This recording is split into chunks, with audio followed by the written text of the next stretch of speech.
Hi there, Sanmunani Molweni. Welcome to Fix channel. If you're here, please subscribe before the end of the video for returning.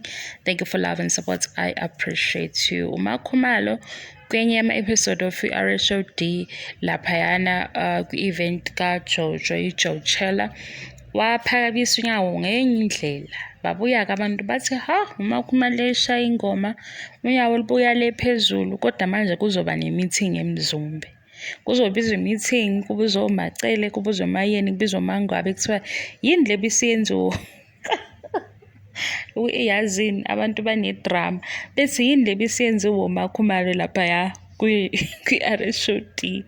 uMayeni-ke uMayeni uzothi nje kuMakhumalo, uyabo ukuthanda izinto ukuthi sokukufaka enkingeni, uyatrenda manje ugcwele emaphepheni, ziyakhala-ke.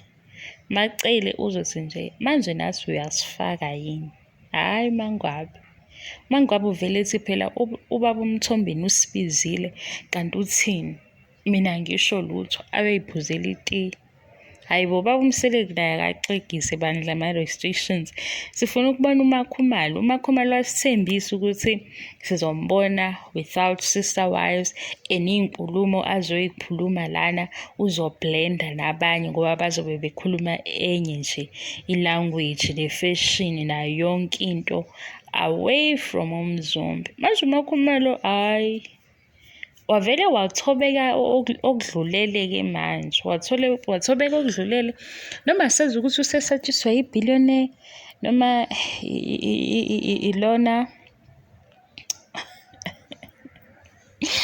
zini igama labaleka emlilweni, noma bahleba kakhulu manje akasazi ukuthi athembe bani phakathi kwakhona. Hhayi, kodwa bengithi mina uMakhumalo simnikezeni i-second chance.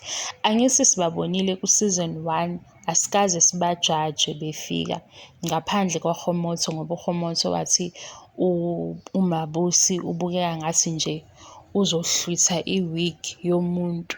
Sathi hawu, ngeke-ke manje yini kwasekuhamba ngathi sekuhamba ngolayini o-wrong masewenza ama-comment anje ngomunye. Waphinde futhi wathi uMabucie wayengaminywanga, angazi ukuthi wafika kanjani.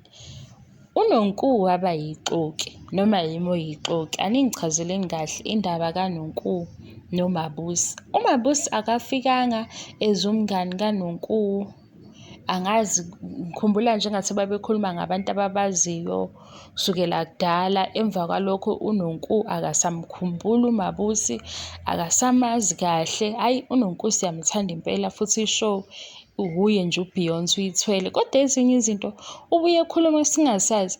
uMabucie akafikanga ezomngani kaNonku, bakhuluma ngabantu ababaziyo, azathi uNonku hhayi lowo sewaphupha ngaze usegqoke iy'mpahla ey'njani. Mangikhuluma amanga phela ngithi sengijwayele amanga indaba ka-YouTube, anizongichazela. Mina ngabona uMabucie engathi wazi uNonku. uNonku waba umuntu ongasamazi uMabucie nje, kwaba nenkinga esingasayiqondi ukuthi hawu waphika umngani wakhe manje. uMabucie-ke waseyitholela udade. Cha, udade-ke hhayi bandla ubenzile ubuntu kuMabucie. I-friendship yabo inhle bandla, ngathi osisi bangempela, bazwana kamnandi, abanakho ngathini ukushayana iy'thende. Sengande kakhulu-ke uMakhumalo. Asibesicela ukuzwa ukuthi i-meeting yaseMseleku yale eMzumbe yathini ngendaba yokuphakamisa unyawo kakhulu, ngoba cha laphakama unyawo kanti futhi nesicathulo. Hhayi bo, wangithusa uMakhumalo singithi uzophuka phela. Yabo uMakhumalo hhayi bayayazi ingoma. Hhayi, noma engabuya uMakhumalo ku-season 3 ashayele ingoma kancane, mase-ke yasihlebela nje izinto ey'thile ney'thile. Hhayi, aqhubeke-ke ne-fashion yakhe, ngoba bathi abantu hhayi this time akagqokanga njengakuthando Nesthembu. uthando Nesthembu ugqoka kahle lana, angasimazi ukuthi noma uthola umuntu omusha yini omgqokisayo. Mina-ke ningizwe kahle, makuziwa kwi-fashion nje mina angazi lutho. As long as u-comfortable, u-right, uzizwa ungahluphe muntu, hhayi u-right. Yinto esuke ingasabonakali nawe usuke usuzenyeza ngayo mhlawumpe uma ugqokile nami ngithi hawu uyigqokeleni into ekwenza ungazethembi. Kodwa uma ukhululekile akunandaba. Hey, cha ngiyakuthanda ukukhuluma.